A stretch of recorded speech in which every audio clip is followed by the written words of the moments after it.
It all started on the day that I died. If there had been an obituary, it would have described the unremarkable life of an unremarkable woman, survived by no one.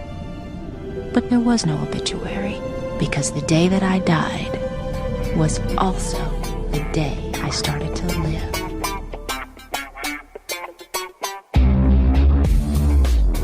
Welcome to Now Playing Podcast's review of Catwoman. What a perfect idea. Part of the Now Playing DC Comics movie series. Listen to me. We're going to get through this together, okay? Hosted by Jakob. Very self-confident, almost angry. Arnie. This person doesn't like to play by all the rules.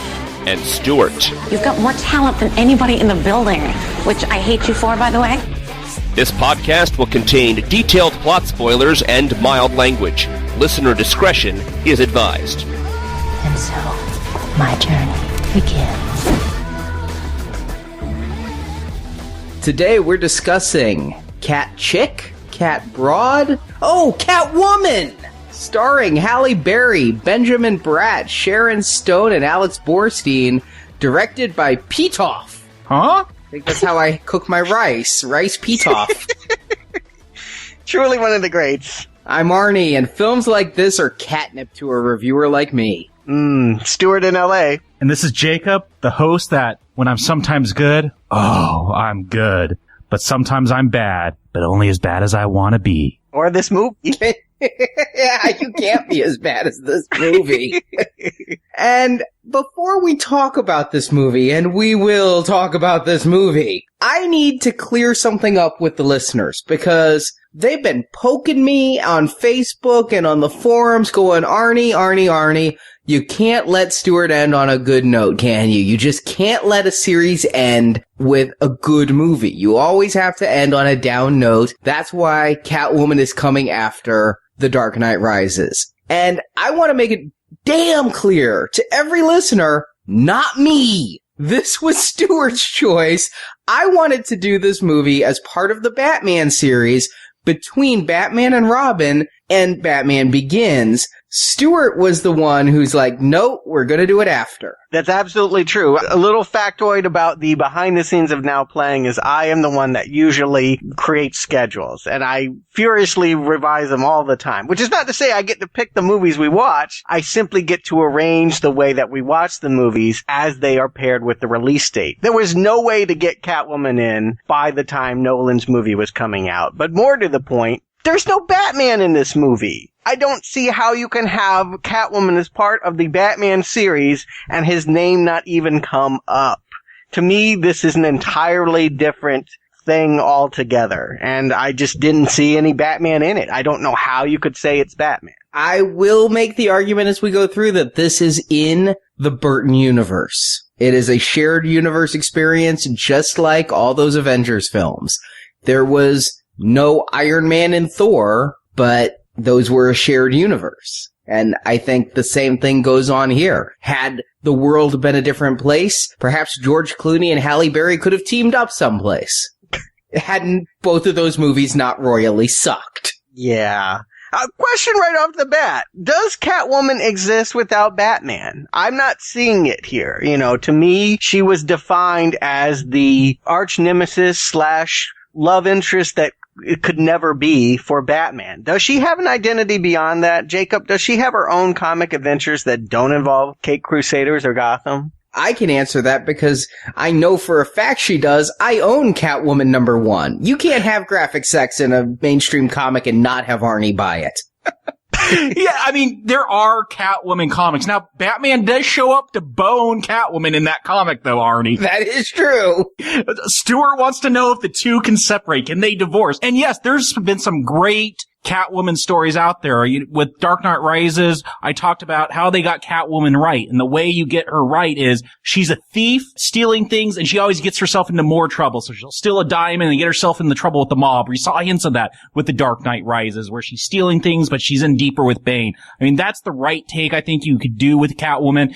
Ed Brubaker, Darwin Cook, they did some very successful takes with Catwoman in the comics that, Batman might show up once in a while. They take place in Gotham, but she'll travel around around the world, getting in trouble, very Ocean's 11 type take with the character, and it works well. Okay, because I can't imagine what she would be doing without Batman.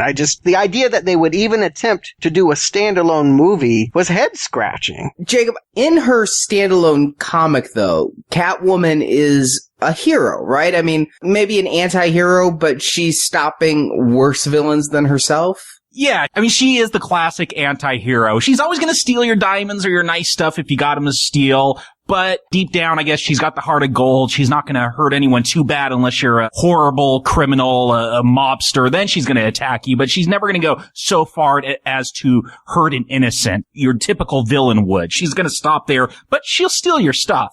Okay, so does she have recurring nemesises? Does she have an arch villain? Is there someone to Catwoman as Joker is to Batman? And if so, is this person a beauty cream magistrate? Oh, I could only wish. I mean, the feminine wiles of Catwoman taking on the makeup industry. No, I mean, I guess her reoccurring enemy is just your typical underground mobster. She does not have a Joker or a Sharon Stone.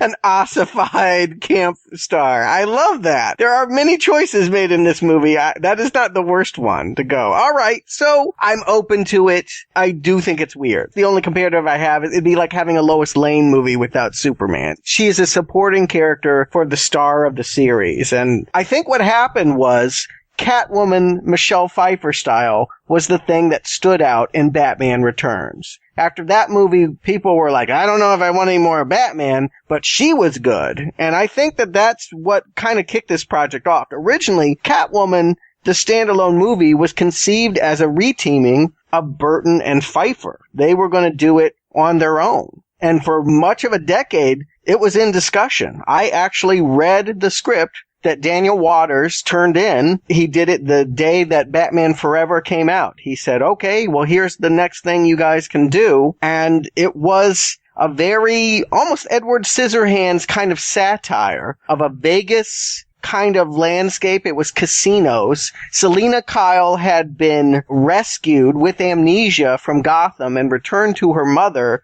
who was living in this retirement community, working as a cocktail waitress and trying to bust a league of super men that were actually ripping off the casinos. Honestly, it's not much funnier or wittier than what we got today. So I don't think that we ever missed a good Catwoman. Like, I don't think, this one got away and it was ruined in the process of recasting and rewriting. I really think that from the get-go, this was never a solid idea. But that's how this started.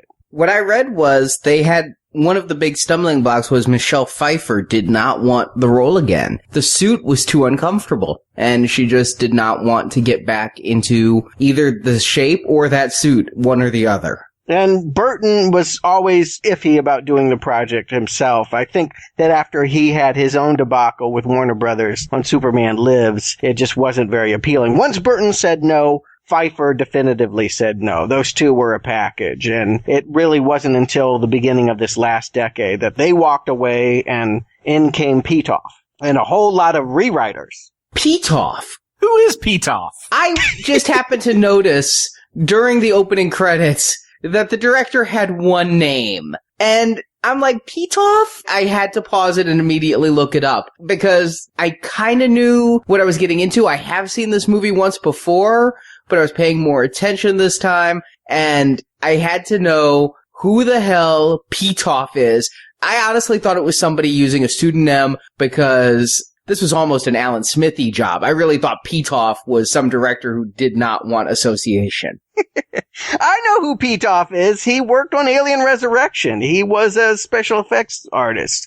He's French, and he worked with Jean Genet and Marc Caro on their early movies, some really enjoyable ones, Delicatessen. So he had some cred, and he directed a one-off 19th century detective piece of crap. It kind of looked like Van Helsing, but he was an aspiring director who had some visual flair and worked cheap. Well, this movie wasn't cheap. This movie was $100 million, and this is what $100 million buys you. Yeah. Well, in general, though, I support your bias. If the director has one name, I get a little nervous. I think about McGee, Tarsim, now Madonna's directing movies. In general, I think it's a bad thing for the one-name director. It's a bad omen. One of many that are now surrounding this project. It's like a black cat crossing your path, a one-name director on the screen. Well, in my research for this, there was a one-name director, but there was a litany of writers. According to what I read, 28 writers submitted their name to the arbitration process for credit. Out of those 28, 3 people got writing credit, 3 people got story credit, leaving 22 people out in the cold. Well, I think part of it was, okay, now that it's not connected with Michelle Pfeiffer, Selena Kyle, where do you go with it? I do think that it really sent them off in all kinds of directions. After Michelle walked, they went first with a lookalike. They're like, well, let's just get someone that looks like Michelle. So they got Ashley Judd. And she played ball for a little while, but, ultimately decided she'd rather do some more weak-ass thrillers with Morgan Freeman than do this movie. And, they went to Nicole Kidman. They probably went through a lot of actresses. In the early part of the 2000s, there was a lot of female-centric action movies. It was a thing. Tomb Raider had really kicked it off. But they finally settled on one. Oscar winner Halle Berry. Yeah. Why are you singing the Star Trek theme? I feel like every time Halle Berry shows up on screen in this movie, there's some kind of gospel-inflected woman in the background giving props. I just honestly thought the entire score was by In Vogue. She did look like she was perpetually auditioning to replace Beyonce in Destiny's Child. I mean, there was so much gyration. Like, all she needed was a pole, basically. I am for colorblind casting. It's not like we didn't have Eartha Kitt in the 60s. I think this was a great way to go.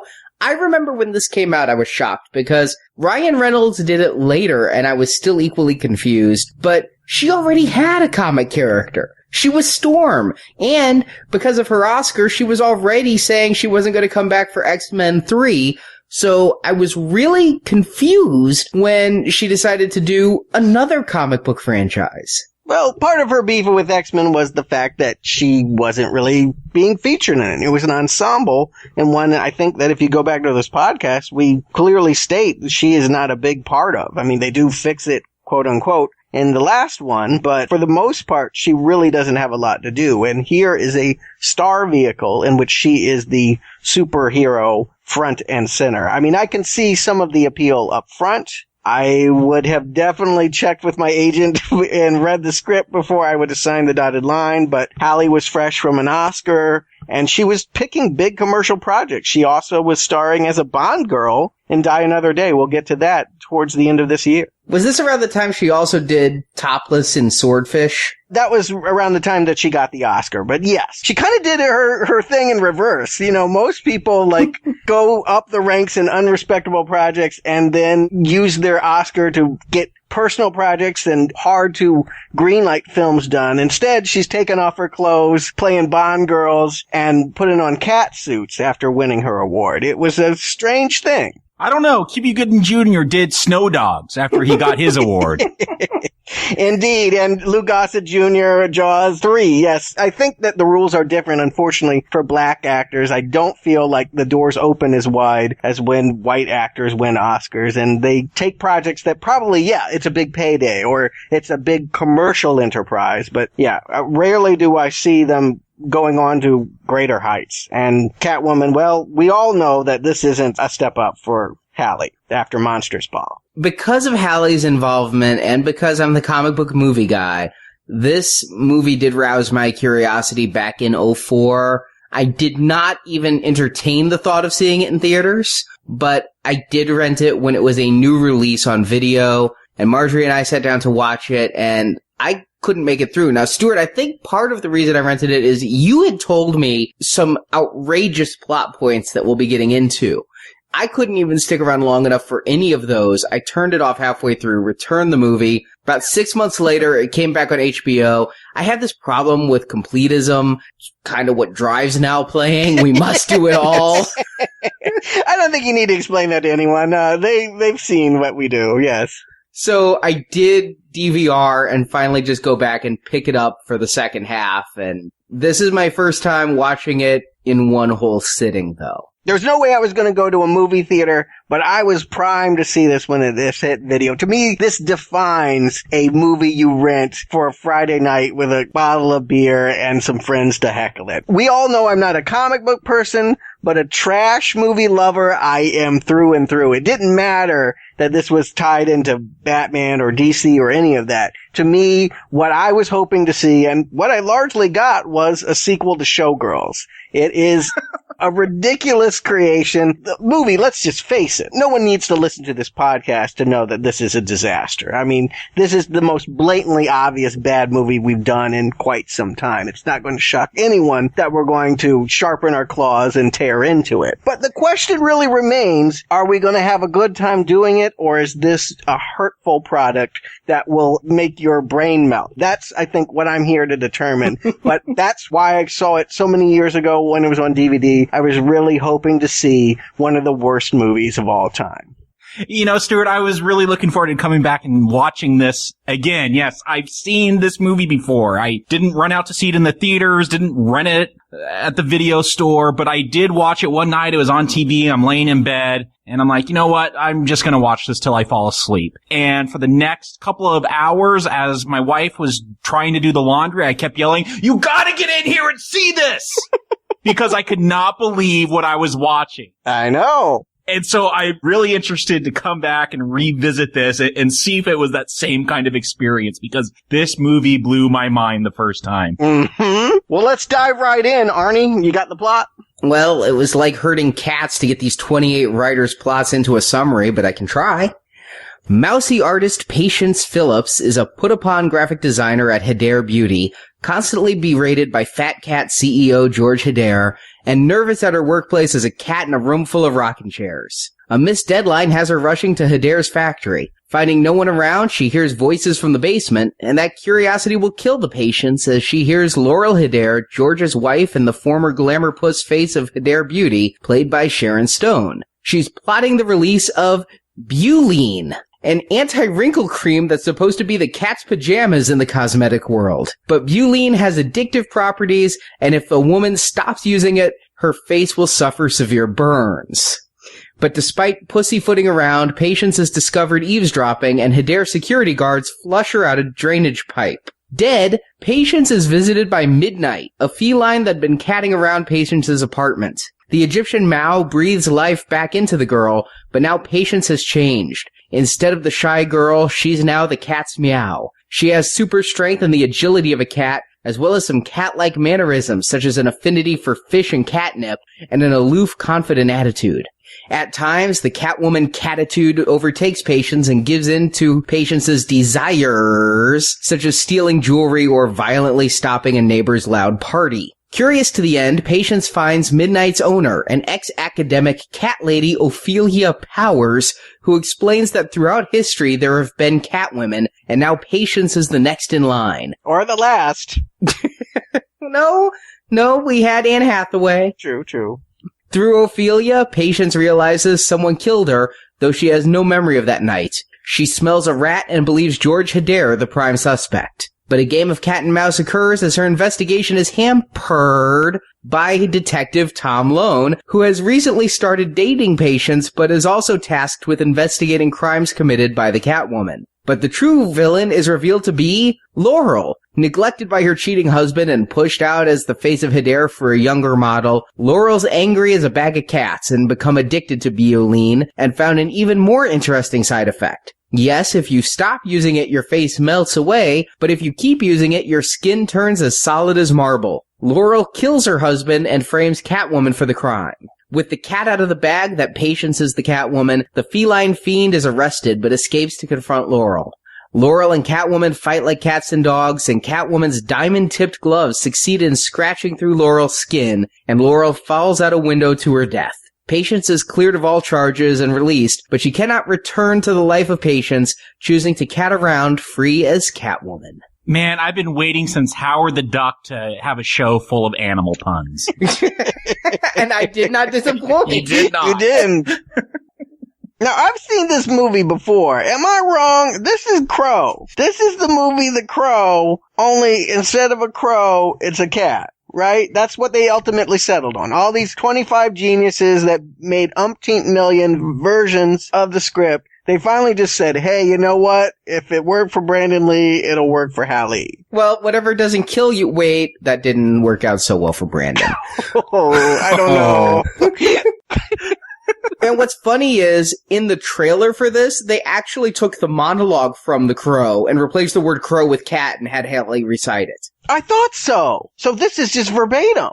Pretty much, only without the goth makeup and replacing it with a stripper or dominatrix outfit. Wow. She does put on some heavy black eyeliner earlier in the film. So we even got the goth makeup at one. So yeah, your instinct is completely right, but it wasn't done in the movie. I don't know if the ad people just realized it and built upon it, but... And in doing so, it was always a choice not to have Batman in it. But there's no Gotham here. I mean, they've gone for a whole different thing. This is not Selina Kyle. This is not Gotham City. There is no Cape Crusader running around. Is this even connected with anything in the DC universe at all? By name only, by title only. I mean, there's a Catwoman in the DC universe, and there's a Catwoman in this film. I would say if you're a comic book fan, that's the only connection you're going to find here. Okay, so at no point has Catwoman ever had a history connected to Egyptian temple cats that breathe people back to life.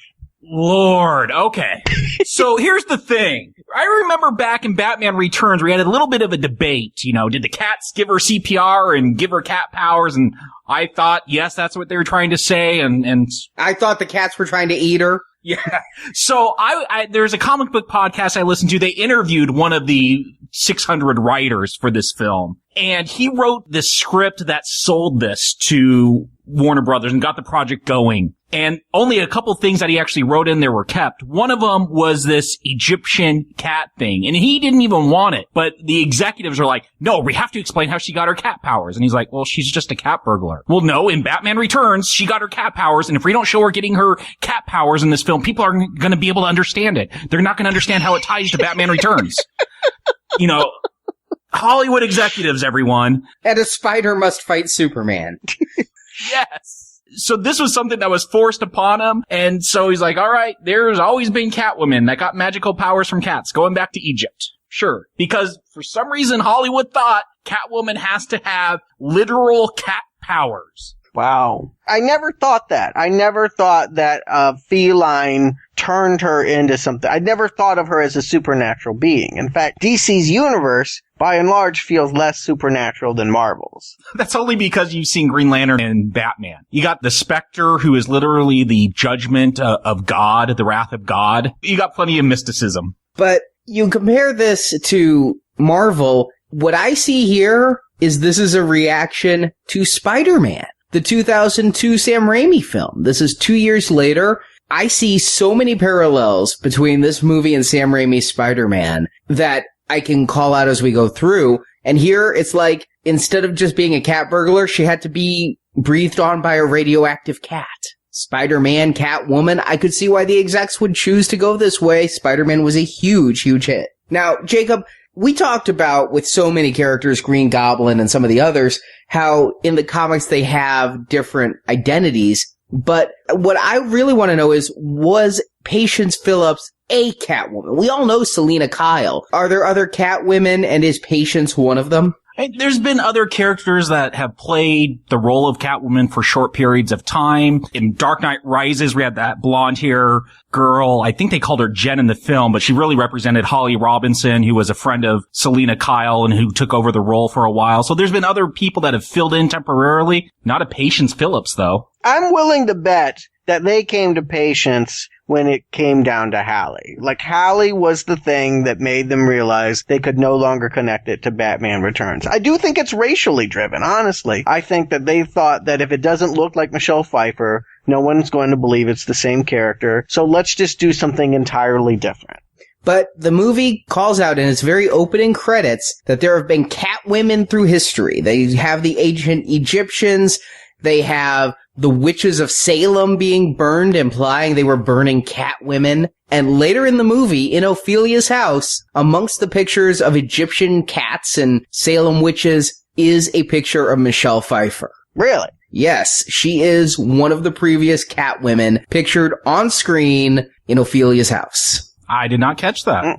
It's not a close-up. You're probably looking at Halle's face, but Halle has a bunch of pictures around her, and one of them is a nice close-up of Michelle Pfeiffer in her Batman Returns getup. Hence, this is the same universe, or it's just a funny callback. Yeah, I mean, I think that it works either way. By having it be that anyone and everyone can be Catwoman, then, you know, you can say that, yes, that other version that we saw 10 years, 15 years ago is tied to this. But I don't think they're really going for that. I mean, I don't think visually or stylistically, the only way that it reminds me of is when we finally get into Patience' life, she's a put upon office worker, just like Selena was. You know, if you remember the Burton movie, she was secretary to Christopher Walken, long-suffering, always doing ungratifying things and being ignored. Patience is kind of the same thing, I guess. I mean, she wants to be an artist, and she's in an art department of a beauty cosmetics empire. This is my first problem with the script. She wants to be an artist. She lives in New York! Does she? Is this New York?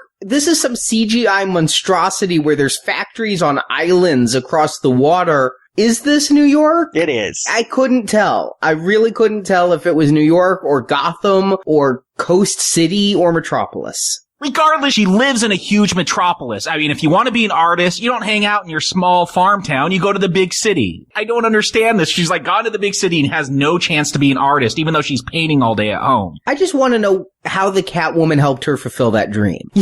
She wanted to be an artist. She ends up being a crime fighter. It seems arbitrary that she wanted to be an artist. You could have equally had her want to be a writer, so she transcribes memos. I don't get it, but I understand that the need to put her into a beauty products because they're wanting to play up feminist themes. At no point are we allowed to think of Catwoman as anything but a empowered feminist, that this is supposed to be some kind of you go girl fantasy in which getting your cat on means getting your dreams realized. It's ridiculous. I mean, I definitely don't understand it, but that is the constant insistence, is that this woman cannot fulfill her dreams as an average person. She needs cat breath and an ossified Sharon Stone to really make it happen for her. With Batman Returns, it was the 90s, you know, we were just coming upon this popularization of feminism. I could understand how clunky and how unsubtle it was in that film. I am Catwoman, hear me roar, and the mousy secretary becomes the power feminist. Technically, they were burning their bras in the 60s. We weren't just coming upon feminism in the 90s. No, but I'm saying it really became like a big deal in the 90s. I think it had gone away in the 70s and 80s, and the 90s, feminism came back strong. Yeah. The talk really moved from women going back in the workplace to can women equal men in the workplace. I think the glass ceiling became the debate in those early 90s. But by 2004, I mean, this film, Catwoman taking on the makeup industry, it seems like something that came from the 90s. It's just so blatant and pandering and just, it comes off as bad and stupid. Who watches this and goes, yes, she is so empowered as a woman? That's the thing, is I'm going to argue against you, Stuart. While I do think that they attempt to put themes of femininity in here, I wonder if all 28 of the writers were male, because this isn't a feminist thing. This is a girly thing. This is as feminist as Barbie in a pink Corvette. You will not be arguing with me on that, but yes, I hear what you're saying.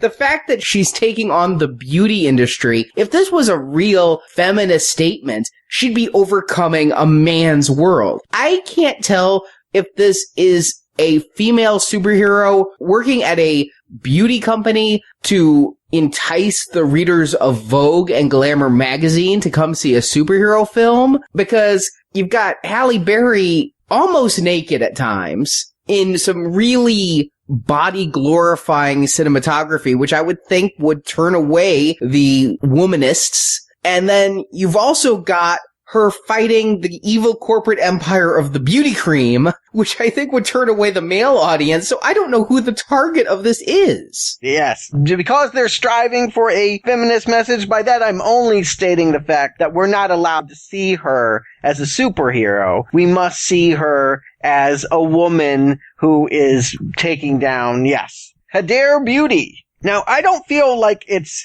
sexist that she's being attacked in this environment. This is a really catty, obnoxious, high-pressure environment, and she's being attacked because that's what people do. I said this shade of red, well, I meant this shade of red. I really don't feel like what she is suffering from is gender politics. I don't either. I was getting shades, and I think this might have been on TV by the time I was watching this, but I was really thinking of Ugly Betty, which was a show I watched on TV about a fashion magazine where you had this dowdy, mousy girl. And that's kind of what is going on here, because how does a woman whose fashion is made fun of, whose hair is made fun of, who has no style, become the graphic designer for a beauty company? Devil Wear Prada. I mean, there have been other ones, but yes, this was on the cusp of some kind of trend. But I go back to Showgirls. To me, this feels like Naomi Malone striking out to find her dreams and, fantasizing that she could not just be a cocktail waitress, but be there up on the screen flashing her tits. What a boss she has. That George Hedera, he is just written out to be so villainous. Now, I went into this the very first time back in 2005 or whenever with one strike against me because you had spoiled me, Stuart, telling me Sharon Stone was the villain. But George Hedera is just written so evil. He's cheating on his wife and has been since they got married. He is ripping Patience a new one repeatedly. He comes off to me like the father from the Twisted Sister videos in the 80s. He's a ridiculous character. I think it's a struggle in this movie for people to know how to play these parts. I'd like to believe most of them know that the movie that they're in is terrible. I'm not sure Halle does, but everyone else seems to grasp that. Watching them maneuver that is actually the fun of this movie. Lambert Wilson, the actor you're talking about playing George Hedera, just goes big. He probably asked for a mustache to twirl. He really just goes for an absurd, garishly cartoonish figure to play the sniveling boss. And then we've got the real villain, Sharon Stone, in these scenes. Now, there are some cutscenes. In the scene that's in the movie, you see her defending Patience and telling George she's a good designer, give her another chance. There's even more scenes of them, buddying up and Sharon Stone being the one rooting for her and kind of explaining maybe she got the job because Sharon Stone either pities her or is mentoring her or something. There's even a throwaway line when they're rolling around the floor attacking each other that implies that she might have a thing for her. I mean, they're playing with this as much as they can. Again, Showgirls. This is the Gina Gershon role. And Sharon Stone, welcome back to Now Playing. I haven't seen you since Total Recall, but I've always kind of liked Sharon Stone, even though she's never been in a movie where she's actually ever been given a chance to be good. And this is no exception, but she knows how to play camp. And I would say out of all the actors in this movie, she is the only one that seems to understand the movie that she's in and is doing a good job. Oh, no. I love watching Sharon Stone in this movie. She's hilarious. I agree she's hilarious, but I don't agree she's doing a good job. I think that her performance is Stone in this. Not just her skin, but her eyes, her lines thud like marble. You mentioned George Hedera really camping it up. Sharon Stone seems to be acting like she is in any of a million other movies. I do not get fun from her performance at all. She knows when Lambert Wilson slaps her face and breaks his hand and she gives that grin, she knows exactly the kind of movie that she's in. She does. Yeah, but that doesn't come for a while. I agree, Arnie, at the beginning, she's pretty bland. It's when you realize that she's the villain of this, that's when I start having fun with her. It does take a while to get there, but I do think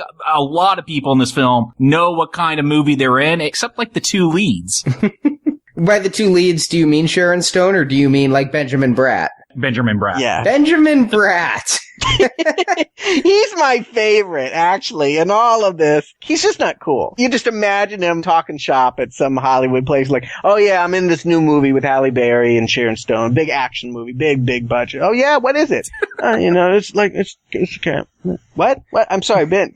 Speak up. I can't hear you. It's Catwoman. No man wants to be the boyfriend in the Catwoman movie. This is a sad part for a sad man who is just bland enough to be cast in this, but to have no real personality. But this is his second time doing it. He was also the bland boyfriend of Sandra Bullock in Miss Congeniality. Oh, didn't see that one. I think he had to do it with Madonna, too. This guy's had nothing but a career of, being that guy. And, I can just imagine him in the mirror being like, am I not good looking enough? Can I, get a part worthy of my own? Why can't I be, the star? But he is. He's perpetually, that guy. And in this movie, wow, he sure doesn't know what to do. It's really fun watching him try to date Patience in this movie. The funny thing is, I actually knew him even before Miss Congeniality as the more bland detective in Law & Order. He's constantly playing a bland law enforcement official. I was really getting, God help us all, Elektra flashbacks as I watched this. I mean, Hollywood doesn't seem to know how to write a couple in love or whatever when it's a strong female. I was thinking Elektra and you got this bland boyfriend. They just can't get the balance right, If the woman's strong, then the man must come off as weak or something. And I was really getting that feeling here is that if we're going to have this strong woman, he's a cop, but he's not going to do much. Well, at this point, we've done 2/3 of the female superhero oeuvre. The only one left for us is Supergirl. So I did see a lot of parallels between this and Elektra, which came out a year later. And it is a problem where if you want to have a strong woman, you don't want her to have superpowers to be the equal of a man. I understand that. But by the same token, this makes the man just come off as incompetent, and it really neuters these characters in a bad way. It would take deft writing, which neither of the movies we're discussing have, in order to create a strong male character and a stronger super female character. They give him this masculine name, Tom Lone. He's this hard-boiled detective and all, but at no point do we think he's good at his job. I mean, every time he makes a conclusion, he is wrong. Right from the get-go, he's, pulling over, he's seeing Patience standing on top of a AC unit on the 8th floor of a building and wobbling, and he thinks that she's going to jump and is trying to tell her how much she has to live for. And this is how this relationship starts. You are right. Everything he does is wrong, except he's the one who figures out Catwoman is Patience. That is his one shining moment. No, it's forever for him to do that. Throughout the course of this, he is going to be taking her on dates. She's cramming down sushi. He's got jeweled claws finding on the floor. He can't even do handwriting analysis himself when it's the most blatant same handwriting in the world. He's got to take it to his CSI lab so they can get computers to analyze it. Yeah, this is no good. It is a no fun part that he is having no fun playing, and I absolutely love watching Benjamin Bratt in this. Stone and Bratt are my ends in this, because Miss Halle Berry does not get the joke. But I want to give Halle some props here, okay? You're giving props to these other people who I hated, but you keep dissing my girl Halle, who I really admire in this film. Even when she's mashing catnip into her face? Especially when she's mashing catnip into her face, because goddamn does it take a good actress, an Oscar-winning actress who's been in the game for years and years, to leave all that ego at the door and commit herself to such an asinine performance. She does not look reserved. She does not look like she is realizing this is stupid and she just doesn't want to go there. We have seen performances where the people are just walking on and clunking their lines and leaving because they don't want to look foolish. She has no fear here. This is a fearless feline who will give it all and get a Razzie for it. I don't know if admiration is what I feel towards her, but you're right, Arnie. She does give it her all. I don't know if that's genius or incredibly stupid. I am fascinated by what she does with this material. Yeah, she's acting like she's not in Catwoman. She's acting like she's in Monsters Ball of Yarn. What you are praising her for is what I think makes it so tragic. The fact that she did not make the click. The fact that she did not recognize Camp. The fact that she would study cat movements and be walking around on the back of a couch, probably so proud that she and her trainer spent 2 weeks choreographing this catwalk. And at no point did she turn to the director and be like, Petoff, what are you trying to do to me? Actually, she turned to the director. I watched her entire Razzie speech. It's on YouTube. It's better than this movie. She gives her all at the Razzies, too. She comes out Oscar in one hand, Razzie in the other, and gives a funny 8-minute performance. But she thanks Pitoff for being there, though she couldn't understand a word he said. I think Sigourney Weaver had the same problem on Alien Resurrection, if memory serves. But yes, something about like the Frenchman, I'm sure Pitoff just thought it was hilarious. Oh yes, we get you in the leather and the whatever. I mean, all right, let's just get into it. I mean, we could talk about her work habits and her friends and all that, but let's just get to this. What basically happens is that Halle uncovers it's just a conspiracy at that point. She happens to be bringing in her assignment that she screwed up. So she has to take it to a chemical production factory like Axis Labs from the Batman 89. That's where she has to take her art. And it has to be there by midnight. There's like gonna be someone there to start making the plates to print the boxes at midnight. I mean, if it's a graphic design, it should be on a computer and they could change the color with a click of a mouse. But whatever. This is the setup. She walks in, she finds out that the scientist that created butylene is having some reservations. Yeah, he's okay with the fact that it turns women into crack whores and that they just become addicted to it. But if they should happen to kick the habit, their face rots off. And I mean third-degree burns and Crypt Keeper, yeah. Perhaps they were trying to set up a sequel which would feature a female Two-Face based on this. I don't even know that she would have had time to process even what she's seeing by the time that the henchmen turn on her. She's running down some pipes. She just gets flushed out. I think this is sewage. Oh, yes. I think she is flushed like a dead fish. I mean, I don't know. It's a factory where they make chemicals. I don't know why they have this big Indiana Jones of the Temple of Doom ejaculate of water pipe there. I don't know why that would be in New York. But nonetheless, that is what happens. She is chased by security, who must also be in on the conspiracy and willing to kill for the beautician. And chase Patience down. All right. So, you know what? I'm accepting all of this. It's garbage. Really? Wow. No. I'm accepting all of it so that I can come to the greater failures. Which is, all right, this is your terrible premise. She washes up literally in a garbage heap. And the cats, which they lie in some bonus material that I watched on this disc. They're like, yeah, all of this that you're seeing is real cats doing all of this. We trained that. Oh, bull crap. That was the most obvious CGI cat. I mean, there's no way. I mean, maybe there were some real cats on the set and they photographed them. But what I see walking around on her and breathing on her face, not real cats. But because she does this, because she has this magical experience with Midnight, the same cat that made her get up on that AC unit the previous morning, and because she risked her life for that cat thought that she was worthy enough, or maybe stupid enough, to go where she's going to go, which is to put on this ridiculous outfit and be the next in a long line of Egyptian jewel thieves. Catwoman.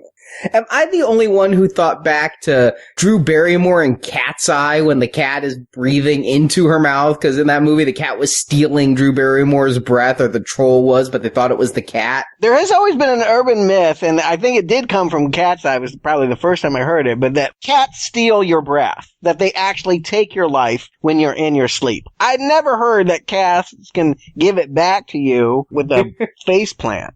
And I do love that, yes, the cat was testing her worthiness. What were they testing? Do you love cats? Will you come out here for a cat? Do you have no shame? I think that's really what it comes down to. Are you dumb enough to climb up on this rickety-ass AC unit for a cat that's not even yours? What I had to wonder was, we see Halle, she's lying in the sludge covered in what I'm assuming is shit. Cats breathe their halitosis all over her. She goes back to her apartment. She's totally clean. Has she already used her cat powers to lick herself clean? Did she lick the shit off of herself? This is what I'm wondering. And it seems like a good metaphor for this film. Yeah.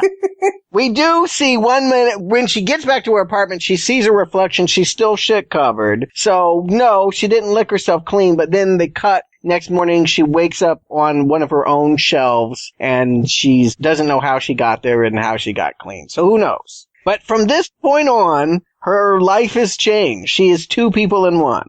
And that's the thing that gets to me is, again, looking at this as female empowerment, the way this story comes off, it's almost more Jekyll and Hyde, where really, in the shit pipe, Patience did die, and her body lives on with a new spirit inside, because... We even got bad voiceover to tell us that literally happened. Because she is not really Patience. Maybe the Catwoman woke up, like Spider-Man in the black suit and was like, I am not staying covered in this shit. I'm getting in a shower. But yes, she now has powers. I never knew Catwoman to have powers, but she can leap a story high or more. She has super sight. Is it super? She sees seagulls getting in her face. She paws at a spider. I don't really know what cat vision does. Her eyes go all slitted, but that's about it. Kung Fu, of course, she knows Kung Fu now. Just like all cats.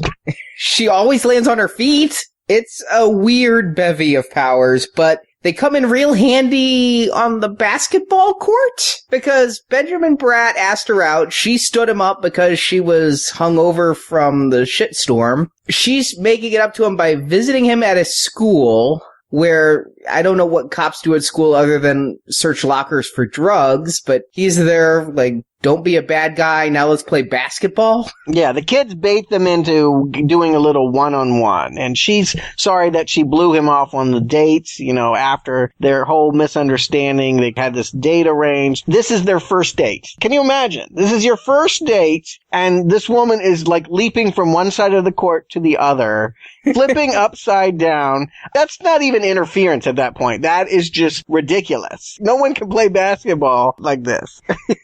But nobody even shoots. Nobody makes a shot. This whole thing is like a music video. Again, an En Vogue music video. But if you look, they show her dribbling. They show her jumping off walls. But nobody is shooting the ball. She's just playing keep away. What I really love is when they start freaking in front of the school kids. Like, she's grinding up against him, feeling his abs. I'm like, wow. And there's a bunch of 10-year-olds around them. And there's like a 30-second shot of her ass in this basketball game. She's not playing basketball. She's jiggling the gadunk-gadunk. This is Pitoff. I'm telling you. You put a French stylist at the helm of a film like this, and that's what he's going to focus on. That is what he cares about. From what I understand, the first cut of this movie he turned in, they went even further with this, that this movie was really barely even any action, and that they went back for drastic reshoots because most of the things that he showed was not Halle in action doing kung fu and all that. It really was just exactly watching her ass. But this first date was taking me back to 1 year earlier. This isn't much different than Daredevil and Elektra on the playground. Well, I'm glad you're not the only one that saw that. I was getting when your flashbacks are Daredevil and Elektra, we're in a bad place. I do feel like this was coming out right around the same time. I think it's a year later after Daredevil. It suffers not only from, this kind of stuff, but when she moves later, in the CGI and all of that, it was just a bad time for the superhero movies. The effects were too good for them to think that they couldn't do it, but bad enough for them to end up looking the way they are. And this is the first of many very poorly choreographed, quote-unquote, action scenes. Yeah, and anytime they go to CGI Halle, it is bad. We complained about some CGI in Spider-Man and Spider-Man 2, but my God, it is heads and tails above this. This is back with Ben Affleck as CGI Daredevil in just the depths of shit. Yeah. But she has to go ahead and quit her job and tell off George Adair. Yeah, let me try the remix. Because she's black, so we gotta make it urban. Yeah, I definitely think that is a line that Michelle Pfeiffer, Ashley Judd, or Nicole Kidman would never be asked to say. But no, we got Halle, so we gotta make her all like that. There's a lot of embarrassing things that she has to do here. Hissing at dogs, eyeing jewelry, she's got this obnoxious friend. Oh, I love her friend. You know who that is, right? I knew her from Mad TV days, but that's the voice of Lois from Family Guy. And I thought here, again, another character giving her all. I do not know what that portrayal is. I think perhaps the role was originally written for Jack Black and they changed it up. But She is just hysterical in every scene. Unintentionally hysterical, but hysterical. She gives it her all to be the sex-crazed fat girl in this film. Yeah. Man sandwich, 12 o'clock. And there was only one guy. Isn't a man sandwich when there's two guys? Takes 2 pieces of bread to make a sandwich. Yep. That's basically every joke that Sally tells in this movie is something about being served. You know, it is just kind of uncomfortable. I love it best when she's in a hospital gown, sitting at the nurse's station, talking about getting laid. Yeah, I'm queasy. I've known a few Sallys in my life, and this is just not a great part of the movie for me. Her role here not only is to support Halle as she becomes the Catwoman, but really she's also the one first addicted and affected by Butylene. We find out that she, even though it hasn't gone into production yet, she has managed to get the first sample of the beauty cream that they're about to launch that is going to melt everyone's face off. And it's hilarious. Like, she'll swab some on her and goes, I just love this stuff. And like 2 seconds later, she'll be like, ooh, I had the worst headache. And like not make a connection. like Benjamin Bratt, no one is able to connect A to B. And her face doesn't melt off, even though she's been using Butylene. Telling you, she's Two-Face in the sequel. I would so go in theaters to see that sequel. The next scene, though, is where I turned it off. The party scene. It was where Halle finally cats out. She's in her pajamas, turning off a loud party that's been bothering her across the road. It was when I just could take no more the first time. She's walking down like a bar. This guy's apartment has a wet bar in it. And I think maybe Pitoff didn't speak right English because he didn't say walk like a cat. He said act like you're on a catwalk. I swear her hips, the sway of her hips have to be CGI'd in this film. There are not hips that move like this. No, you're absolutely right. Hips don't lie, Jacob. Hips don't lie. My favorite part is she takes the Wonder Bar and turns it into her whip. She's like, oh, this is the inspiration for my costume. And she hoses down the speakers and proceeds to then go to her emergency dating kit, the one that Sally gave her that she swore she'd never wear, leather up. Sally and the flamboyantly gay co-office worker who gets like one line. Arnie, did you turn this off before you got to see Halle give herself a haircut? I did. I couldn't go any further. And so it wasn't for months later that I got to see her, first of all, yes, break out 2 pairs of scissors. She two-fisted scissors. I am surprised she did not take an eye out with that haircut. How do you pull the hair to cut it? But yeah, she gets this sexy haircut and lipstick, and then she does what Catwoman should do. She goes to steal jewelry. Time to accessorize. And somebody else is stealing it first. This is kind of where I thought a Catwoman movie would go. Anti-hero Catwoman. Stopping criminals, but kind of being a criminal. I'm willing to bet that this is one of the scenes that was controversial and they rewrote. You know, they set up that she saw this necklace in a store display and that she wanted it. It would make sense that as Catwoman, she goes to steal it, but you could hear the suits and the executives kind of hand-wringing, being like, well, we can't have her be a thief. That wouldn't be right. So we'll have other thieves stealing, and she stops them. This feels like a compromise scene. I agree. It feels very much walking, that tightrope of she's supposed to be a criminal, but also a hero, but we are trying to not put a bad role model out there, so it becomes this weird middle thing. And she starts, climbing the wall. This is where I started to think Spider-Man again. She's climbing up walls vertically. I don't think cats can do that. I get that cats are agile. They land on their feet. They got spines that are real bendy. They don't climb straight up walls. They don't have little gluey hairs on their palms that let them climb like a spider. This is ridiculous. It's entertaining to watch, but it's ridiculous. And of course, she gives the jewelry back the next morning. She feels bad about it because when she wakes up, she's Patience. It's almost like a night and day thing, like a werewolf or something. This is where I went to Jekyll and Hyde, and it's like the Catwoman persona is taking over more and more. Is she being empowered or is she being possessed? To me, this is coming across as like some fantasy. What we eventually learn when she gets connected with Ophelia is that Catwomen live outside of society. So whatever the rules of society are, they break them. That is what she is impelled to do. See, when I go back to the feminism thing here, it's this, I'm going to control my sexuality. I could be a strong female, but I could also be a whore too. And I could flaunt it. And that's what this Catwoman seems like it wants to be. It wants to be its own thing. and everything at the same time. It wants to be able to define itself and do whatever it wants and give meaning to it and not be confined, like you said, Stuart, by society's definitions. It almost feels, this Ophelia feels very Wiccan to me, which of course is another big thing with certain branches of feminism, this whole goddess and Mother Earth movement. It's a little Keaton Batman as well, too. I mean, he was split, but the personalities weren't that different. I mean, Keaton's Bruce Wayne wasn't much more animated than Keaton's Batman, but they did a lot of lip service to the fact that he was one way in the suit and another way as his public persona. I mean, on some level, they're just vaguely trying to stay connected to that DC universe, but it's barely there. To me, this feels more like a Halloween-themed version of Sex and the City or something. Like, now Carrie's putting on the cat mask and hitting up the town. And finally, she goes to see Ophelia Powers, who, if they didn't offer to back a truck of money up to get Michelle Pfeiffer in this role, they made a mistake. What I heard was that they wanted to go with Julie Newmar, the original Catwoman from the Batman 66, but I don't think she could physically do it. Well, hell, go Eartha Kitt. She did the bonus features on the DVD, and I just gotta wonder what university Ophelia taught at, where she was there for 20 years until she was denied tenure by male academia. Academia is more female than male in the 90s.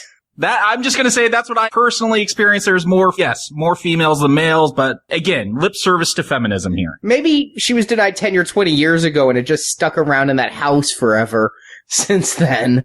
This is another character where I wish I could enjoy the performance more than I do. I don't quite get Ophelia's Powers' role here. She's not the sensei who's going to train Halle, and Arnie, it's called exposition. That's her role here. Yeah. Because if you didn't get it from the big cat opening credits, they're going to review it all over again here. Including the same shots. It's almost like the credits were built just out of extras from this. I agree with you. You'd think that Ophelia would play a larger role now, that once Halle comes to understand that she is now this new creature, she'd want to hone that and refine that, and that this would be the woman to help her do that. But no, it's really Midnight. It's really this cat, this Egyptian Mao, that is her sidekick, and she really doesn't learn anything from this crazy cat lady. Indeed, we don't think there is anything to learn from her. She seems nuts. And she only goes there after she already Googled cats in history. You're getting pretty desperate when you're looking at cat tags and just Googling cats to find out what's going on. I don't know if the whole Icon Has Cheeseburger thing was going on at this point on the internet, but man, I would have loved to see Icon Has Cheeseburger reference with Halle Berry here. Icon has tuna. Yes. And Icon has catnip. In Showgirls, it was funny enough that the girls talked about eating dog food. Here, we actually see Halle do it. She's actually eating tuna right out of the can. I mean, there's no dignity in this part. And you would think that any actress, particularly an actress that had been working in Hollywood for well over a decade, she would know and would have the clout to be able to make this stop. I have to believe that Halle just didn't have any involvement in where this story was going and just said okay to every stupid idea that came her way. It looks that way to me. Does that include the outfit she finally gets? She wears several outfits because she has one outfit that she puts on after the haircut, and that has like the more classical Catwoman mask from the 60s. It's just basically makeup around her eyes. Well, Ophelia gives her the mask. She's like, that's the thing that tops it off. She was wearing like a little party mask, but now, it looks kind of like a Mouseketeer thing, like this full headdress to complete the look. And I think it's the same leather outfit. She just took more snips to it. This is the full bloom of the costume we watched evolve over these whole sequences. And it's a good look. There is nobody in the world that would put this on to fight corporate crime. There is no way that this functions in any way other than titillation. I don't even think it works for titillation. I'm sorry. This is not sexy. Yes, it is. This is... Oh, no, Yeah, come on. Didn't even get a half chub during it. Well, I'm not going to get a half chub of a superhero film anyway, but I can appreciate the female feline figure here. The suit does nothing to enhance what she already has. Actually, it does. She's not... No. Yeah. I don't need to see little ass cutouts in her leather chaps here. I just don't think it's a sexy outfit, and that's a bad thing for Catwoman. I think it's a very sexy outfit. I am down with this outfit. I do want to know, she returned the jewels she stole, right? Hence the bag with sorry written on it. Yeah. Then where'd she get the diamond-tipped gloves? She kept a few. So she wasn't that sorry. That's how I took it. She felt bad, yeah, but not that bad. I'm sure there's a draft or 5 where it's fully explained how she got the jewels on her gloves, but it doesn't even matter. At this point, when we see it, and it's a shot they do twice, they do the exact same thing at the end, but we see her, like, yes, CGI-enhanced swagger as she's walking along a rooftop. This movie has now fully announced that it has no intentions of being anything other than a tease, a sex tease. You say what you want about feminism and empowerment. This is an exploitation movie. This is a movie in which women, quote unquote, fight oppression, but really are degrading themselves for our entertainment. All right, I hate to not have fun for a few minutes, but I'm going to have to cry bullshit on your statement there, because there is another brand of feminism, a 21st century feminism, where it's okay to be sexy, it's okay to be beautiful, as long as you own it, as long as you are in control and you are not being used, and you are the one who's out in it for yourself. As long as you're not an object of male desire, but you're just enjoying the power sexuality gives you, that is a form of modern feminism that I think is being shown here. Admittedly, the costume designer was like, how much cleavage can we show the guys in the audience and still get away with it? But as portrayed in this film, she's not dressing this way for Benjamin Bratt. She's dressing this way for her, and that is still a feminist ideal. I don't feel like this is a logical extension of what we see from the Patience Phillips / Catwoman character. I don't feel like this costume evolved to this. When it was just full on leather, that worked fine. I feel like this is Hollywood saying, this is a superhero film. Guys are going to come and see this. Let's give them what they want. This is what's going to get them in the theater for a female-centric superhero film. I'm going to blame Pitoff. I really feel like this is a Frenchman's idea of what a Catwoman should be. I really feel like he was treating her like a paper doll, and you can say what you want about this is the character's sexuality. To me, this feels like a director making an Oscar-winning actress put on a degrading Playboy Mansion type outfit and say strut. No girl would be caught dead at Playboy wearing this much clothing. But I do want to know, that whip, was that part of the emergency dating kit? No, she took the Wonder Bar from that bar. She whipped it around. Like, that was the thing that made her decide she needed to get a whip. Now, did she stop off at Sporting Goods or something? I don't know. That's what I'm saying, is where the actual bullwhip come from. Because if I suddenly became imbued with magical cat powers, I wouldn't know where to go get a whip. I'd have to, Amazon.com. Particularly one that long. At some point, it's about 30 feet long. I mean, depending on how the CGI artists want to film the scene, I mean, it gets to ridiculous proportions, but no more ridiculous than the proportions of this entire thing. I'll say it again. At this point in the movie, when she's walking down the alley or whatever, like, okay, we have now just confessed all. This is not a superhero movie at all. This is a stripper movie. This is Showgirls. If you say so. I don't see this as a stripper movie. I see it as a movie that's confused, but... Okay, well, let's look. This is the point of the story where she decides that she is going to find the people that killed her. And what does she do? She goes to a nightclub and starts doing the pole. Ordering a White Russian, hold the Kahlua, hold the vodka, cream straight up. Oh my God. Dripping off her mouth. Yes. When she drinks it, I was like, oh, I hope she has a milk mustache. And sure enough, I was just so pleased. I don't think that there's a cat cliche that they don't go for. But come on, tell me, this is not how you would strike back at the person that tried to kill you. This is the point where the movie becomes very muddled story-wise. Because this is where, like, Benjamin Bratt is sleeping with her while investigating her, and we finally find out George is not the one behind Bulene, but it is Laurel, and Catwoman and Laurel have their first confrontation in her house. Meanwhile, he's going to the opera with his girl. It's a lot going on in the next, 15 minutes that I can't really explain. I mean, there's a whole Ferris wheel scene where Patience is saving kids and Tom still can't figure it out that she's agile like a cat. It never comes up again.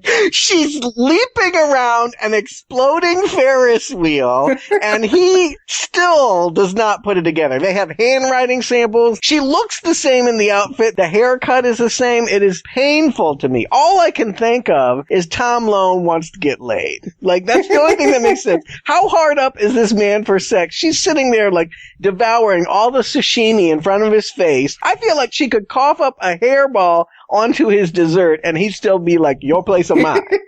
That's the thing. He bangs her eventually. He sees her naked, and seeing Catwoman isn't much different than seeing Patience naked. Still doesn't put it together. He's already done the handwriting analysis at that point, too. So I'm surprised she didn't go over to the sandbox and take a shit. I mean, she is doing everything that a cat would, and he is just blindly ignoring it. I believe he knows, and he just wants to have sex, because once he finally has sex, he then takes the glass in for analysis, and then he's then ready to prosecute. But not until that point. Up until that point, it is clawing him in the face, and he refuses to acknowledge that it's the same woman. So we get to a point where Catwoman goes after Hader at a ballet or something where they're swinging around.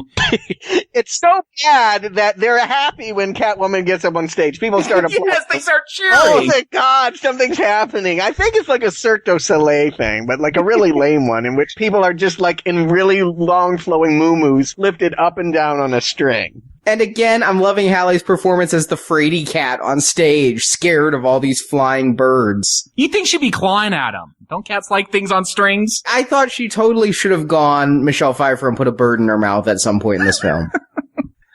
So she faces off with Tom, licks him or kisses him, and that's how he figures out she's Catwoman. He does lip analysis. Are lips like fingerprints? Can you line those up and match them? I've never heard of that, but I'm not up on my CSI.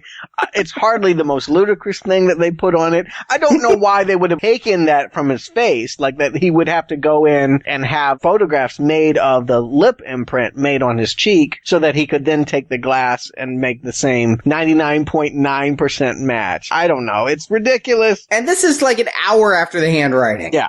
And again, he doesn't figure it out. Some machine does. Like I said, he knew all along. He had to know all along. He just wasn't going to put her in behind bars before he finally got to third base. And he arrests her. I guess the cat agility didn't serve her well in bed, because he has turned a blind eye thus far. I've never had sex with a cat, so I don't know if they're good or bad. Apparently bad, though. When they're bad, they're as bad as they want to be. Meanwhile, as Halle is becoming more and more feline, Sharon Stone is becoming more and more hard to break. I mean, we've seen several scenes in which she has had to step down from being the face of Hader and watch a new model replace her both on the posters and in the bedroom with her husband. And, she smashes a glass and the shards don't cut her, and he slaps her face and breaks his palm.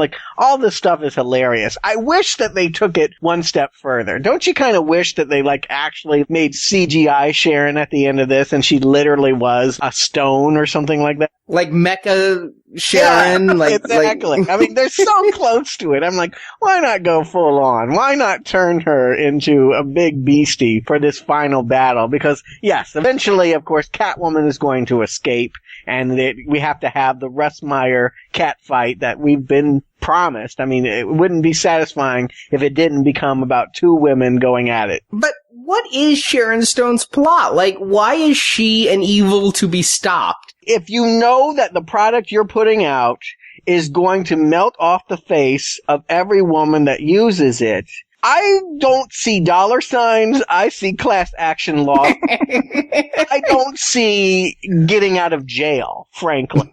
I don't know why she would want other women to have this power. I mean, it's absolutely absurd, and I agree. I don't know what the plot is. I don't get that they're having money problems where Buline needs to save the company. Right. They seem to be doing pretty damn well. I don't see Buline as revenge against her husband. I don't know why Buline is so damn important. It's important to her because if she stops using it, her face will melt. Okay. Well, keep a lifetime supply, stop your employees from using it before they sue you, and call it a day. But then she starts murdering people. I mean, I just remember when I first saw this, and the big reveal is that Sharon Stone is actually Stone. As crazy as this film has been, this is your big twist? This is your big villain? A rock lady made from makeup? It's confounding. Like, it would take 30 writers to come up with this idea. It's not surprising that this was the second to last depot on the Sharon Stone fame train. I mean, after this, she did Basic Instinct 2, and I don't know what she's been doing since. I mean, this is like last time probably anyone even noticed her. It is on the way out. And how humiliating that she's got to play a parody of her former sexpot self. I'm like, yeah, you're kind of sexy, but you've actually like turned into this Medusa-like rock because you try to be so vain. You're gonna love it. It's painful, but again, I applaud Sharon. I enjoy her in this movie. I think she's having fun. She has a smile on her face. I think she gets it in the same way that Gina Gershon got it, and I don't think Halle got it the same way that Elizabeth Berkley didn't get it in Showgirls. I have a lot more fun watching Halle's performance. Maybe she's not in on the joke, but again, because it's so earnest and so almost naive that she thinks... I mean, again, she's been in Hollywood for a long time. You compare her to Elizabeth Berkley. Elizabeth Berkley had never been off the Saved by the Bell set before. She thought this was her rise to fame. She was working with the director of RoboCop. Halle should have known better. Agreed. She's been in the game so long, she actually played a character named Rosetta Stone in the Flintstones movie. That's right. How odd that it's come to this. Where she's fighting Stone. But yes, Sharon Stone has had to kill people along the way. The scientist that developed the cream was going to be a whistleblower, so she had to kill him. She framed Catwoman. And then, you know, her husband, I think it really was because of the model that she was jealous. She kills him. She frames Catwoman. It's not really clear, but we're to understand that she's willing to murder anyone that crosses her. And she thinks she can blame Catwoman on that. Finally, Tom Lone comes to her. He's asked to trust Patience, and so he goes on her hunch that Laurel is the real killer, and she pulls a gun on him, and Catwoman comes in, and we finally get the battle. And what a fight this is. It's basically CGI Halle dancing around, real Halle vamping, and Sharon Stone, like, pulling out fire extinguishers and just standing there. I don't know that she even gets a good hit in. No, Sharon Stone can't fight. She can just take a punch. So it's constantly watching the feral Mouseketeer attack the marble face. It's just like, pong, pong, pong. I mean, like, I could watch it for hours. This is an endless joy to me. This climax is beyond camp. Great one-liners like, game over. It's overtime. Oh, that one. That felt like somebody had written it for Wesley Snipes in a different movie, and they just kept it. Blade! Yeah, it does. Blade, Passenger 57. Can you imagine getting passed down throughout the scripts of history? Stegall said, I'm not saying it. Then they tried it on Wesley. Van Damme was like, no. And finally, the writer got it in, and it stuck. Even Dennis Rodman was like, no, not doing it. Halle will do it. I think that's what we're learning here, is Halle is willing to do it. She is unpretentious, and she is committed.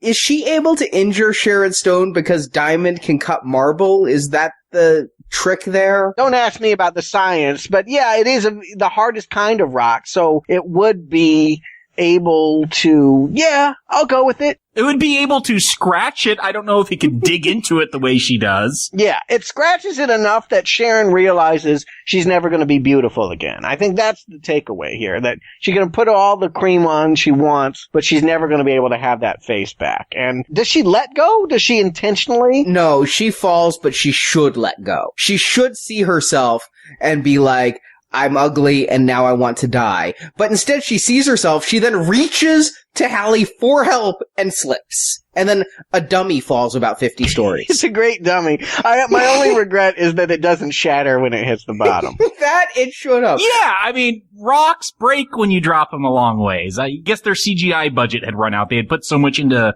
Halle's hips by this point. Or she should have just gotten up. She's marble. Why would a fall hurt? Well, her insides might have been broken up. I don't think it turns her lungs and heart and spleen into marble, unless she's swallowing it. And then we get the end, which this is where Spider-Man 2 just hit me in the face, because we end with this CGI Catwoman going through the city as a Halle Berry monologue spews on. And I'm like, they really think that they're just doing the Spider-Man ending here with the CGI Spider-Man, right? This is Tobey Maguire swinging on the flagpole? I didn't think about that movie once watching this, but yeah, you're obviously right. That was a popular movie at the time they'd want to have emulated. And yes, if a man can become more like a spider, then this woman can be more like a cat. Yeah, I see it now, but this ending was surprising. There's two endings. There's actually an alternate ending on the disc. One that she ended up with Brat. I'm surprised that they went this way for the theatrical cut. It seemed logical that she would end up with Brat. Otherwise, what's the purpose of Brat? I mean, Brat has been shat on this whole movie. Well, he was also sat on, so he wasn't completely out in the cold. He finally trusted her and risked his profession and in some weird way helped bust the criminal a little bit and is rewarded with it by being left again at a coffee shop alone. I felt bad for Brat. He really is the unsung hero and the victim. I think you're the only one who felt bad for Brat, because I also saw this alternate ending, and I'm betting test audiences are just like, she cannot end up with that loser. She is Catwoman. Hear her roar with a good man. This guy needs to go. He's not coming back in the sequel. It's not a happy ending if she ends up with this pussy-whipped, horny cop. Yeah, the original ending is much more tame, much more mundane. I also wonder if maybe if it wasn't a test audience thing, they're like, we need to end like Spider-Man. Do a CGI cat scene. But yeah, she's painting a mural, which at least fulfills the artist bit. Now that she doesn't have to work a 9 to 5, she can paint the side of the school where Brat teaches basketball. Still confused with that relationship.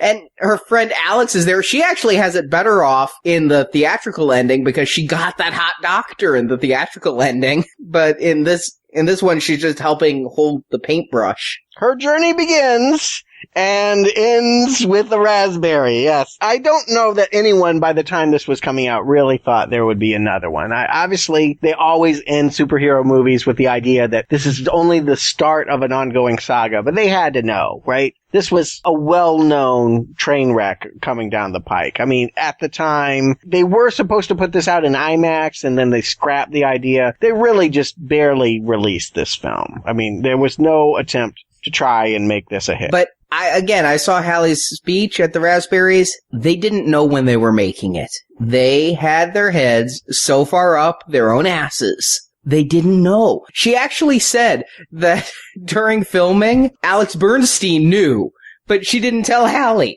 She just keeps looking at Halle and going, Halle, you're the best Catwoman ever. And Halle believed it. Wow. It's really great. I mean, she actually brings her manager up on stage at the Razzies and tells him to next time read the script, not just look at the zeros after the one. Yeah. You gotta give Halle props for that she was able to laugh at herself. The fact that she went to the awards ceremony where they were crowning her the worst actress and did a parody of her Oscar acceptance speech and told everybody that was involved in the making of this that they were fools, including herself. It's the only thing you could do. It's the only way to survive a turkey this bad. Benjamin Bratt, I really haven't seen him since. But Halle, she's worked again, and it's partly because she's a beautiful woman, and then part of it is that she was just able to say, I know that this is dumb. I always think it helps to be self-effacing and to admit when you've done something wrong. George Clooney did it with Batman and Robin. She did it with Catwoman. And she did it with Grace. She did the Razzie speech as committed as she did the Catwoman role. It was, YouTube it. It's good. I'll put a link on the Facebook for the listeners. Does it deserve it? It won Worst Picture, Worst Director, Worst Actress, Worst Screenplay. It was up against what? White Chicks, Baby Geniuses 2, same year as AVP, same year as Exorcist the Beginning. Is this the worst? I guess we'll have to find out. It's the most delicious of what you've named, that I can say. But Jakob, Stuart, do you recommend Catwoman, Jakob? You know, we've had a lot of fun at Halle's expense. Do you know what happens to a toad when struck by lightning? Well, when you take that line, grind it into a fine powder, huff it, and then make a film, you get Catwoman, the essence of do you know what happens to a toad when it's struck by lightning? But here's the thing, like, we get these films, and we've had these films before. Are they so bad they're good? You know, Arnie, we have our red down arrows and our green up arrows. Maybe we need a green down arrow for this type of film.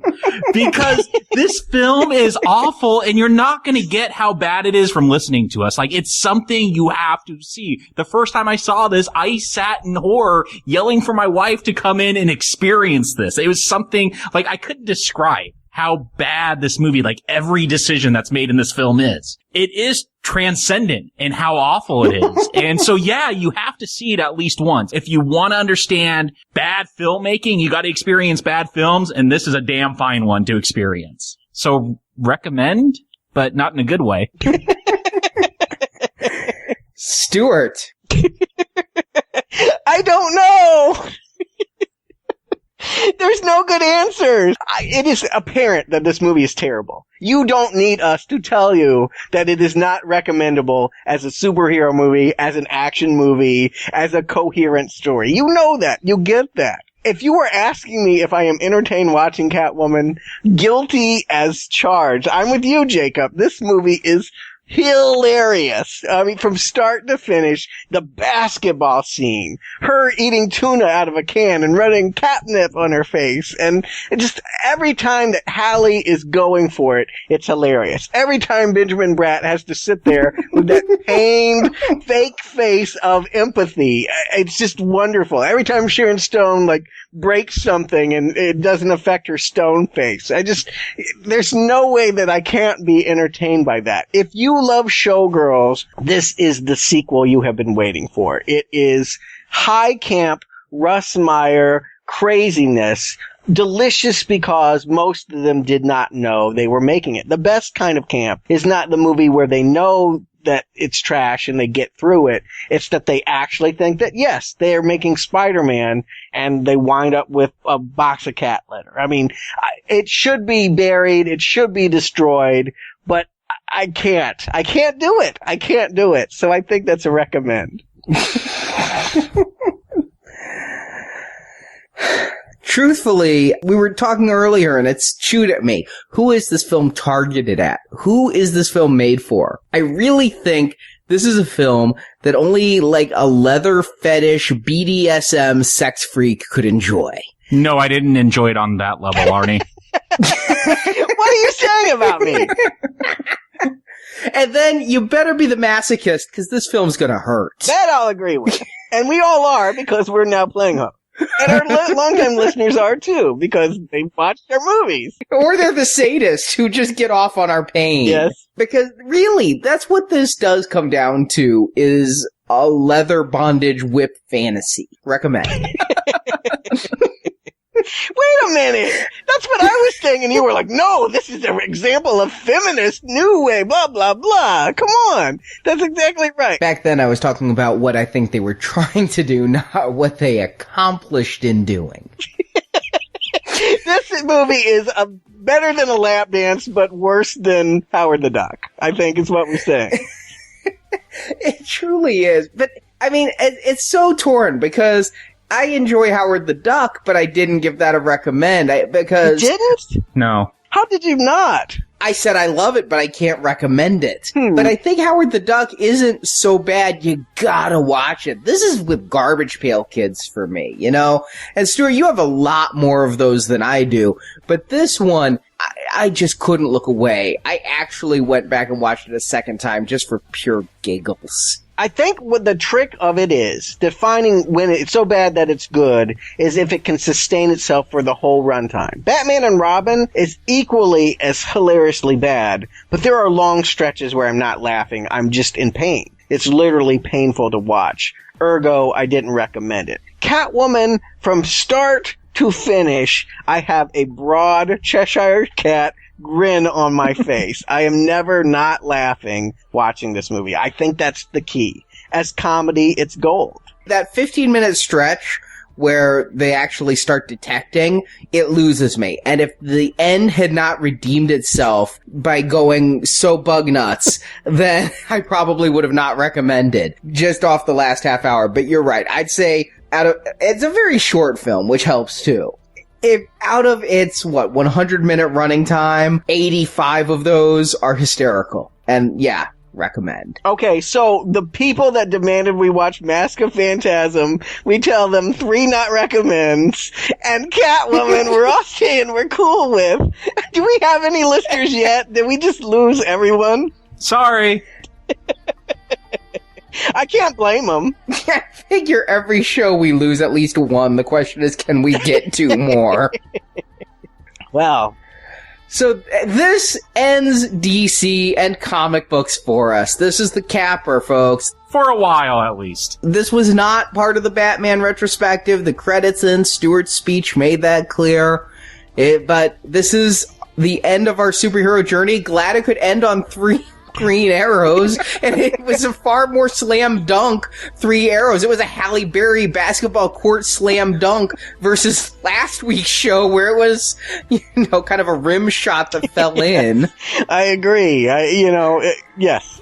This is unequivocally an amusing movie, and it's fun to end on a laugh. I think that's what we're really saying. Oh, on the whole, I gotta say the Batman run was pretty good. I liked most of the movies, even the bad ones.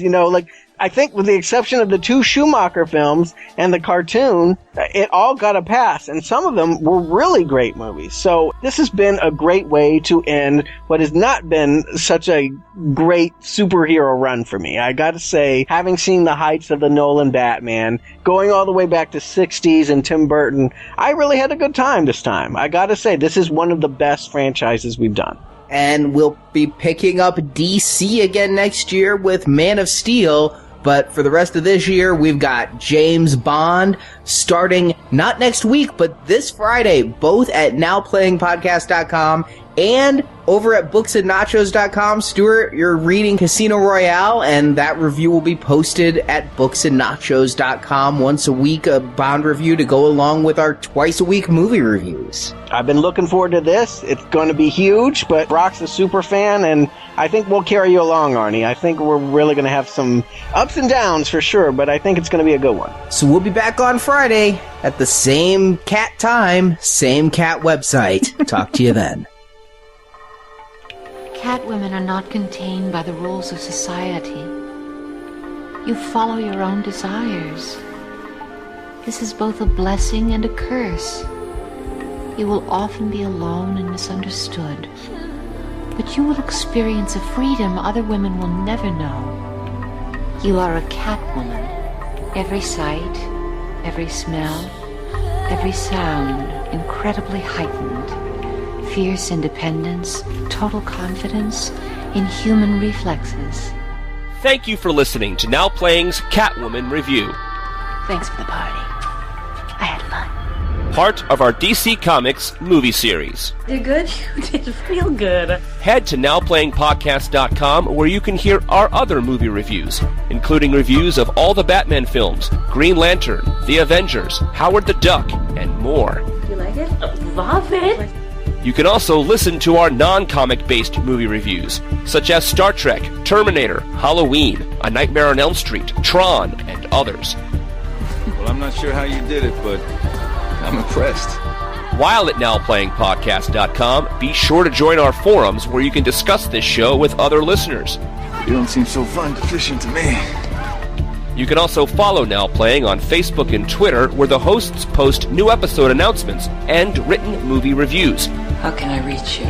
The links to our social media pages can be found at nowplayingpodcast.com. Aren't you glad I pushed you into it? Props to Sally. Let me get my props. Support from listeners like you help keep Now Playing operating. We will launch next week as planned. You can find a link to donate using PayPal at the bottom of our website, nowplayingpodcast.com. I had no idea why I expected your art to show better taste than your wardrobe. You can also show your love of Now Playing Podcast by shopping in our store, where you can't buy latex cat suits, but you can buy panties, t-shirts, coffee mugs, calendars, mouse pads, and much, much more. to accessorize. Now Playing's Catwoman review is edited by Arnie. Headaches again. My brain's all tight and cranky. Now Playing credit narration by Brock. Wow. Now Playing is not affiliated with Warner Brothers Pictures or DC Comics. Catwoman and all that DC's Infinite Earths contain are the property and trademark of Warner Brothers, and no infringement is intended. You see, sometimes I'm good. Oh, I'm very good. Sometimes I'm bad, but only as bad as I want to be. The opinions expressed on Now Playing are those of the individual hosts and may not reflect the opinion of Venganza Media Incorporated. I was saying it, but I wasn't saying it. You understand? Now Playing is a Venganza Media production, copyright 2012, all rights reserved. Take it easy, partner. Bye. Cat got your tongue? I mean, to me, that's like saying, oh, we're going to do an Aliens movie without the alien? Oh, wait, we got that, didn't we? Yeah. Yeah. Cat got your tongue? Yeah, she's your classic. Well, I said that with a weird accent. She's your classic. You've been in Texas too long. I did. It came out weird. Cat got your tongue?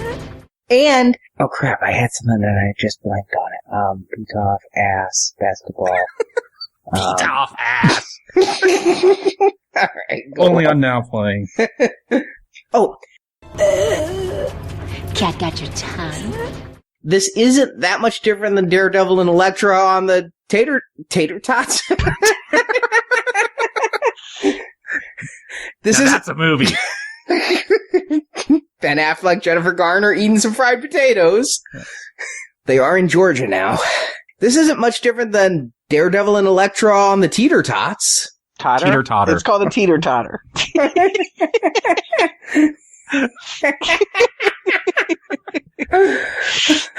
This isn't much different than Daredevil and Elektra on the playground. Here we go. Cat got your tongue? I said during it, I'm like, I know the Hot Toys license kind of goes back. They're doing some of those old 80s Batman movies. If they went back and did this, I might have to get it, especially if it had the alternate head with the milk mustache. Cat got your tongue? True story. You may not want to include this, but true story. I actually was one time behind Benjamin Bratt at an ATM, and I watched him punching in numbers. Boop, boop, boop. And he could not get money out. I just perpetually feel bad for Benjamin Bratt. I'm like, oh, do you want $20? You were in Catwoman. You deserve $20. Yeah. Benjamin Bratt's being outed for poverty. Cat got your tongue? Perfect. Cat got your tongue?